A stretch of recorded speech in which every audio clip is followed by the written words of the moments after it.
Danielle Grayson had built Grayson Trust from the ground up, establishing it as a bank that prioritized fairness, accessibility, and customer trust. However, despite the policies she had put in place, she couldn't shake the nagging feeling that something was amiss. Over time, she had heard whispers, subtle comments and concerns about how certain customers were treated differently at specific branches. Nothing blatant, nothing that would make headlines, but enough to plant doubt in her mind. She needed to see the truth for herself, not as a CEO in a power suit, but as an ordinary customer. On an unremarkable afternoon, Danielle entered one of her own bank's branches dressed in simple jeans, a cardigan and sneakers, stripped of any signs of wealth or power. She approached the counter and requested a $5,000 withdrawal. The young teller barely acknowledged her at first, offering no greeting or courtesy. The transaction took an unsettling turn when the teller, after seeing the withdrawal amount and checking Danielle's ID, hesitated. Instead of processing the request, she left to consult the branch manager, Todd Larson. Todd's approach was polite, but laced with skepticism. He examined Danielle's ID with exaggerated caution and proceeded to subject her to unnecessary security questions, ones that other customers were not required to answer. When she pointed out that she had already provided valid identification, Todd remained firm, refusing to process her transaction under the guise of security concerns. When she pressed further, he escalated the situation by calling over a security guard, signaling that Danielle was somehow a threat. It was then that Danielle knew she had seen enough. Calmly, she retrieved her phone, began recording, and revealed her true identity. As the CEO and founder of Grayson Trust, she made it clear that the discrimination she had just experienced would not go unaddressed. The stunned silence that followed was proof of their mistake. Todd, once confident in his authority, paled as Danielle made it clear his actions had consequences. This was not just about one transaction. It was about systemic bias and a failure to uphold the very values the bank claimed to stand for. Danielle had come seeking answers, and she had found them. Now, she was going to ensure change. Danielle Grayson had walked into the bank expecting to be treated differently, but she hadn't expected to face outright discrimination. As she stood at the counter waiting for her withdrawal to be processed, she quickly noticed the contrast in how customers were treated. A businessman in a slightly wrinkled suit had walked up to the counter earlier and was greeted with a smile, his transaction completed without hesitation.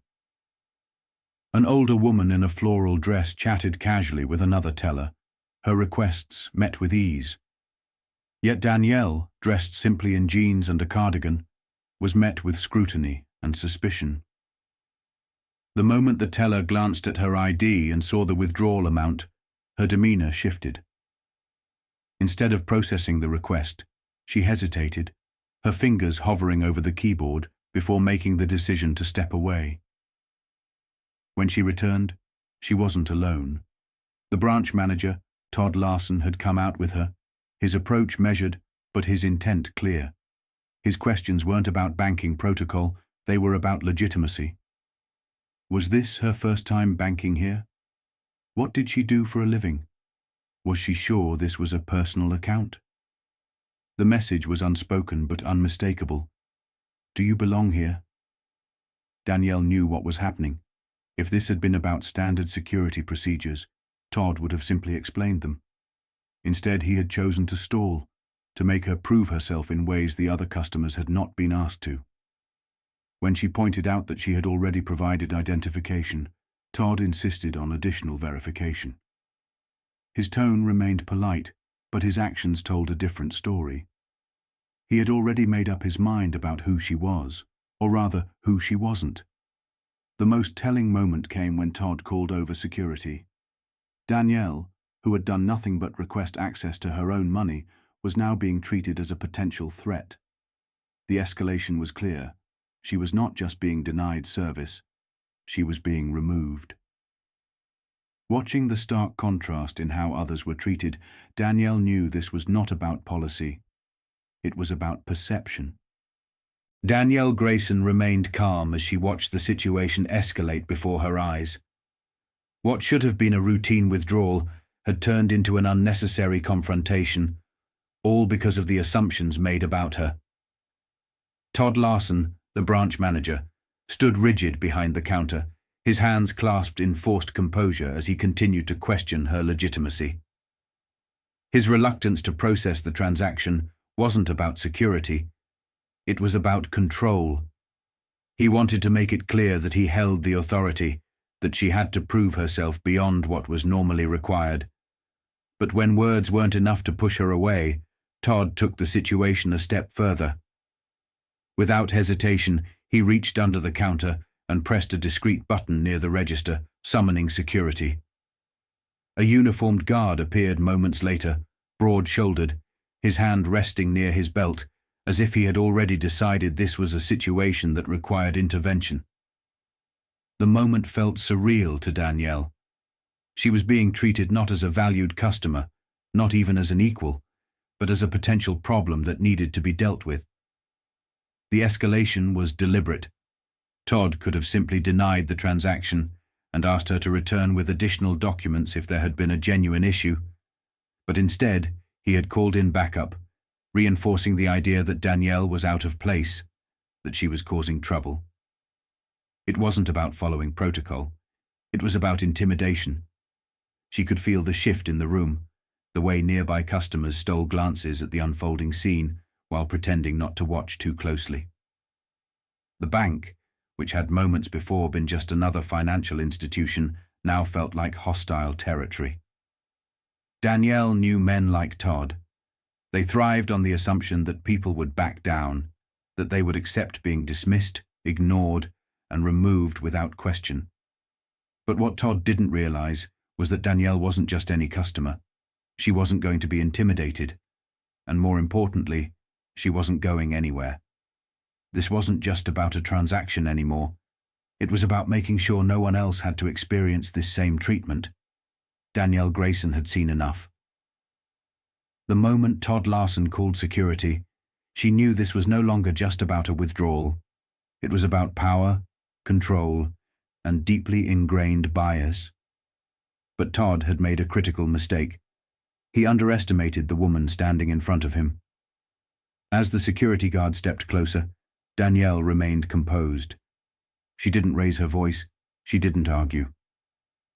Instead, she reached into her bag and pulled out her phone, pressing record.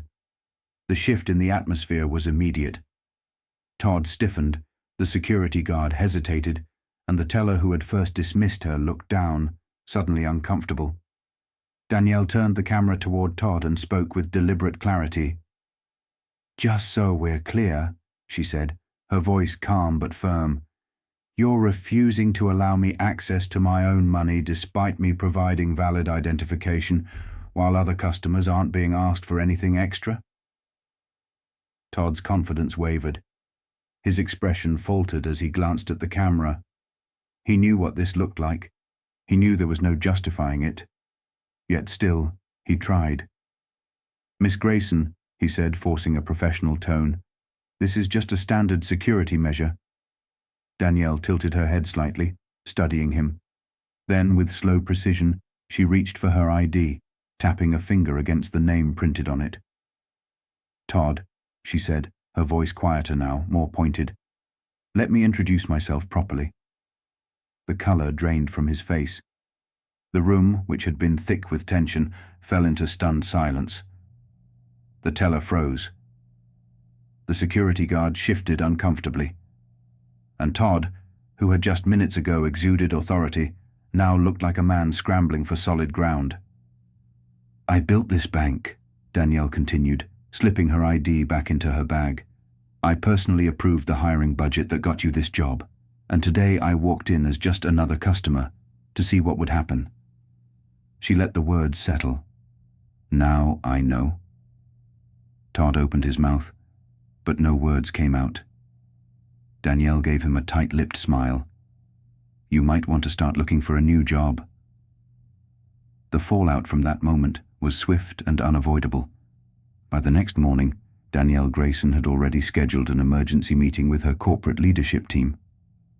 The issue wasn't just about her personal experience, it was about the fundamental integrity of Grayson Trust.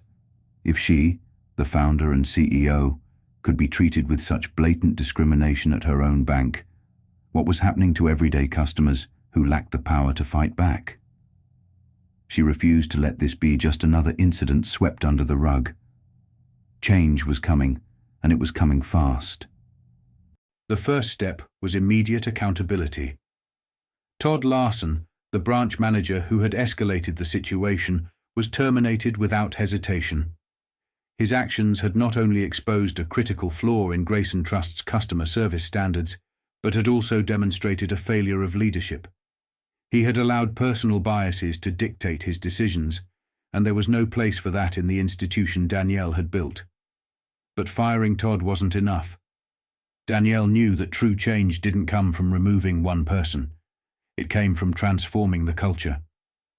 She implemented mandatory bias training across all Grayson Trust branches, ensuring that every employee, from tellers to senior management, understood the consequences of unconscious prejudice.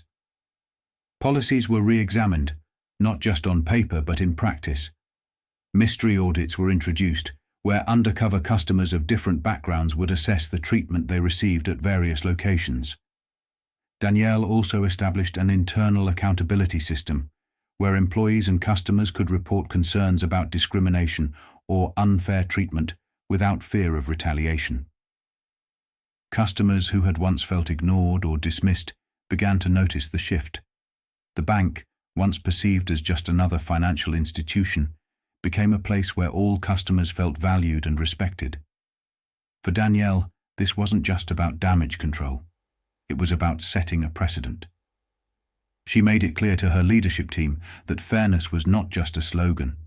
It was a non-negotiable standard. The message was simple. Anyone who couldn't uphold it had no place at Grayson Trust. That day in the bank had been a test, one that exposed cracks in the foundation of an institution she had worked tirelessly to build. But Danielle refused to let those cracks define the future. Instead, she used them as the starting point for real, lasting change.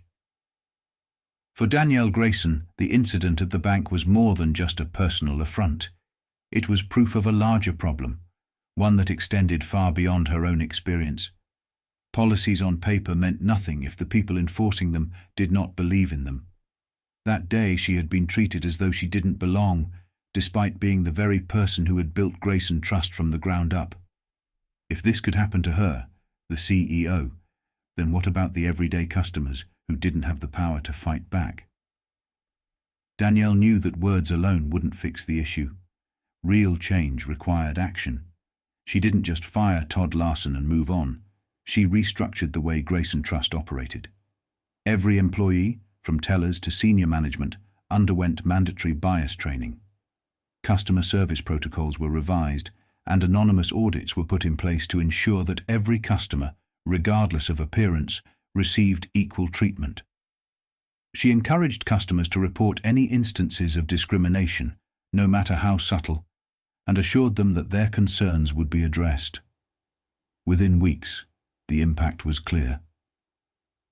Employees became more aware of their biases, and customers who had once felt ignored noticed a tangible difference in how they were treated. Danielle had sent a clear message. Discrimination had no place at Grayson Trust. The experience had reinforced what she already knew. Real change happens not when problems are acknowledged, but when people refuse to accept them as the status quo. The story of Danielle Grayson carries a powerful lesson about dignity, fairness, and the importance of standing up against injustice. It reminds us that true leadership is not about titles or status, but about action and integrity. Danielle did not demand respect because of her position. She demonstrated why respect should be a standard for everyone. For older generations, this message is especially meaningful. Many have faced moments in their lives where they were overlooked, dismissed, or treated unfairly due to assumptions. This story serves as a reminder that silence allows injustice to persist, but speaking up can create real change. It is never too late to challenge biases, whether in a business, a community, or daily interactions. Moreover, Danielle's experience highlights the importance of accountability. Institutions, businesses, and even individuals must be held responsible for their actions. Policies mean nothing without the commitment to enforce them fairly. In life, we must not only demand respect for ourselves, but also advocate for others who may not have the power to fight back. Change begins when we refuse to accept inequality as just the way things are.